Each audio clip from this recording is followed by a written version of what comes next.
Bahujan Samaj party प्रदेश के अंदर समस्त सीटों पर चुनाव लड़ रही है। सारी सीटों पर बहुजन समाज पार्टी इसी तरह से कार्यक्रम लगाए हुए है। यूपी में सर सफलता नहीं पा रही, कैसे बिहार में अपने जो परचम लहरा पाएगी? इसका मतलब ये नहीं कि यूपी में सफलता नहीं मिली तो अन्य प्रदेश में नहीं मिलेगी। बहुजन समाज पार्टी राष्ट्रीय पार्टी है जो कश्मीर से कन्याकुमारी, आसाम से लेकर कच्छ तक बहुजन समाज पार्टी पूरे देश में बहुजनों का नेतृत्व करती है और 100% इस बार बहुजन समाज पार्टी बड़ी ताकत के साथ में बिहार में आने वाली है। बिल्कुल नहीं, किसी के साथ हमारे कोई गठबंधन नहीं, हम अकेले दम पे सारी सीटों पर चुनाव लड़ेंगे। जो चैलेंज करने में लगी हुई हैं कि हमें डिस्टर्ब करने में आए हुए हैं, तो मैं उन्हें चैलेंज करता हूँ, अगर तुम्हारे अंदर दम है तो सारी पार्टियां अकेले विधानसभा का चुनाव लड़के दिखाएं, किसी बिना बैसाखी के।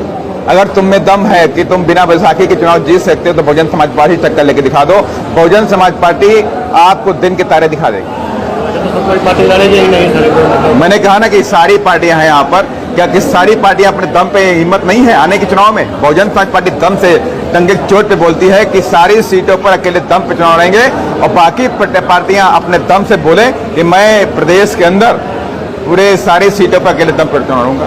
वो हमें डिस्टर्ब करने लगे हुए, वो सारी पार्टियां मिली हुई हैं। अगर पूरे देश में बहुजनों के मान सम्मान के हितों की लड़ाई लड़ती है तो बहुजन समाज पार्टी लड़ती है, बाकी पार्टियां तो सिर्फ गोलमोल बातें करती हैं।